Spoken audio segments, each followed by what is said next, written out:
जय हिंद। आप देख रहे हैं बुलंद इंडिया में एजाज अली आपके साथ। आज की वीडियो में मैं केंद्र सरकार ने जो हाजियों को सुविधा देने के लिए प्रोग्राम किया है वो आपके सामने पेश रख रहा हूं।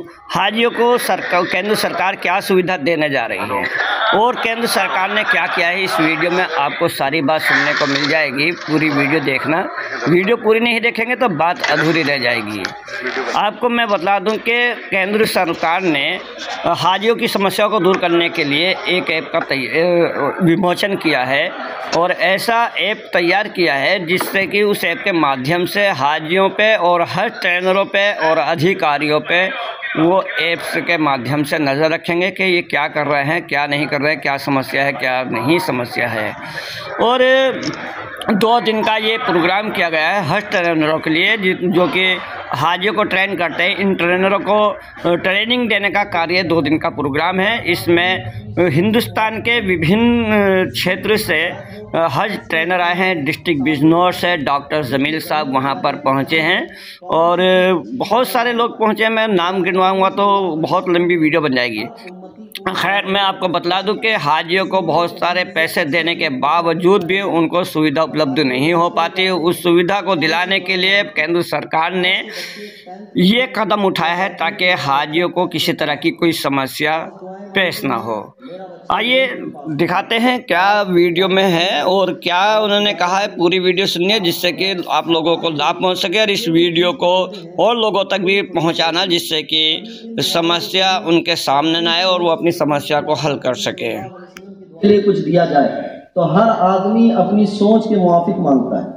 जिसकी जितनी वसाअत हो, जिसका जितना वसाअत ज़र्फ हो, जिसके ज़मीर या जिसके जहन में कौन सी चीज़ अच्छी है वो मांगता है।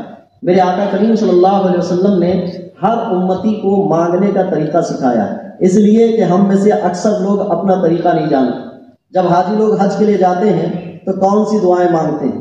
बास के बच्चे 10th में हैं तो वो कहते हैं कि मेरा बच्चा 10th में पास हो जाए। बास दुआएं मांगते हैं मेरा बच्चा नीट में पास हो जाए। बास ग्रेजुएशन के लिए, बास तिजारत के लिए, बास जो है औलाद के लिए। जो भी चीज़ मांगते हैं वो थोड़ी थोड़ी सी होती है। कभी इन दुआओं को देखूं और इन सोच को देखूं, फिर आका करीम सल्लल्लाहु अलैहि वसल्लम की दुआओं को देखूं तो एक तमसील याद आती है कि एक छोटे से बच्चे के सामने आप 10, 20, 50, 100, 500 और एक चेकबुक रखें और उससे कहें कि बेटा इसमें से जो तुम्हें पसंद आए ले लो। मेरे अंदाजे से उस छोटे बच्चे के जहन में जो नोट सबसे ज़्यादा बड़ी होगी वो वही उठाएगा। 20, 50, 100, बहुत ज़्यादा करके 500 उठा लिया तो हमारे लफ्ज़ निकलेंगे कि बड़ा चालाक है, बड़ी नोट उठा लिया। लेकिन जो हकीकी तौर पर पैसा देना चाहता है वो कहेगा कि बड़ा कमज़ोर है। मैंने चेक बुक रखा था साथ में, वो जितना चाहता अमाउंट भर लेता, लेकिन बच्चे के जहन में सिर्फ 500 का नोट है। यही कैफियत हमारी है। हज के मौके से बंदा जाता है तो क्या मांगता है। बाज़ हज़रात तो दुआ मांगते मांगते थक जाते हैं कि अब क्या मांगो, ख़त्म हो गया, बहुत मांग लिया। असल में मांगा ही नहीं है उसने। आप और हमें अंदाज़ा हो कि मांगा कितना जा सकता है। वो अल्लाह खूब देने वाला है, लेकिन बंदा मांगता कितना है, छोटा छोटा। 10वीं पास के लिए मांग लिया तो 11वीं के लिए क्या दूसरा हज करने जाएगा, 12वीं के लिए दूसरा हज करने जाएगा, फिर नीट के एग्ज़ाम के लिए अलग हज करने जाएगा, फिर ग्रेजुएशन जॉब मिल गई तो जॉब के लिए अलग हज, अच्छी बेटी के लिए यानी अच्छे लड़की के निकाह के लिए अलग हज, फिर कब कब जाएगा।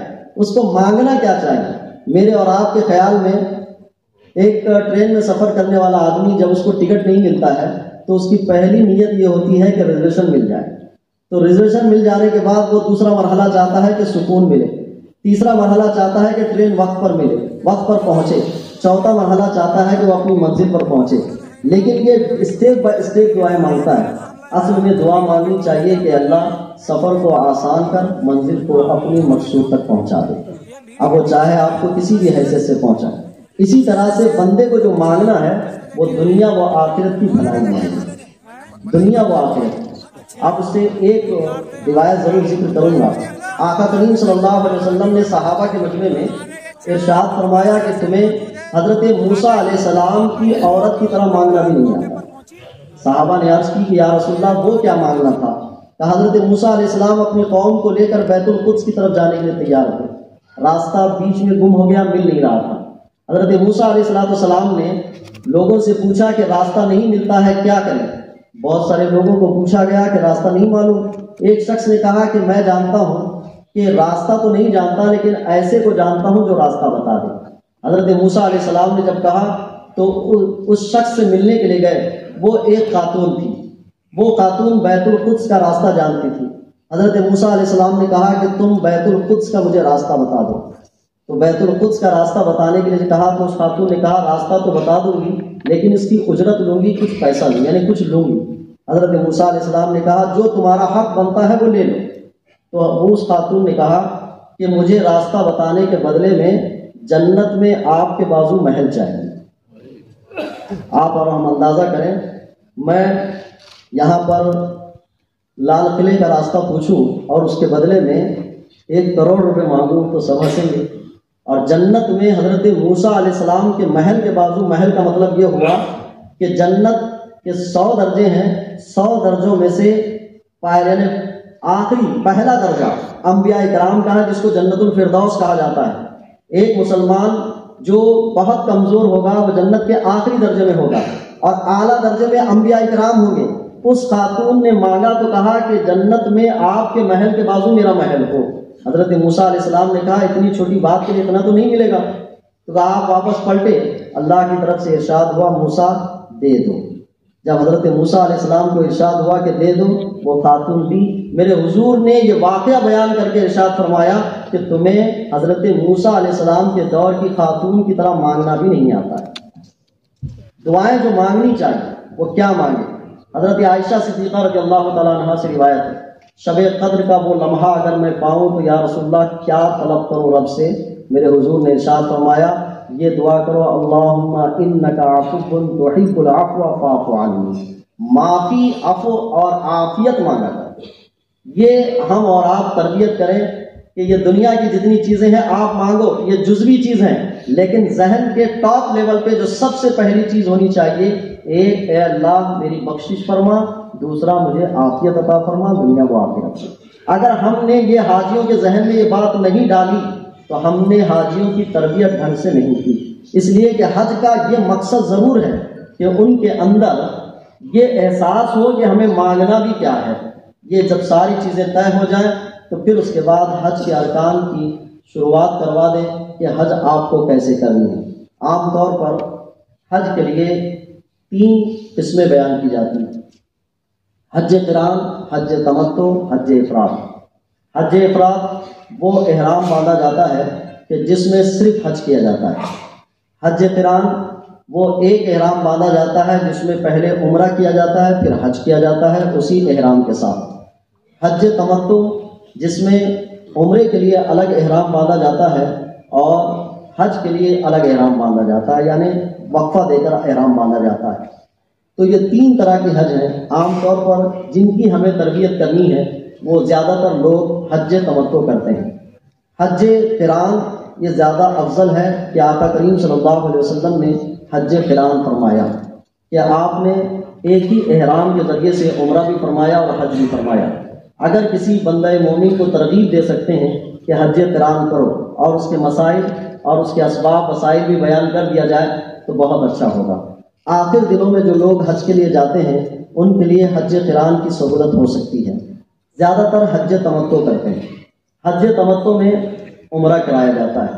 उम्रे के लिए जिन चीज़ों की ज़रूरत है वो आपको किताबों में वीडियो के जरिए से संभवतः समझ में आता है कि पिछले साल जो महिला हाजी गई बिना महरम के उनकी संख्या लगभग 4300 की रही है और इस साल उनकी संख्या बढ़कर 5160 के भी ऊपर चली गई है। मैं ये विशेष रूप से इसलिए आज कह रहे हैं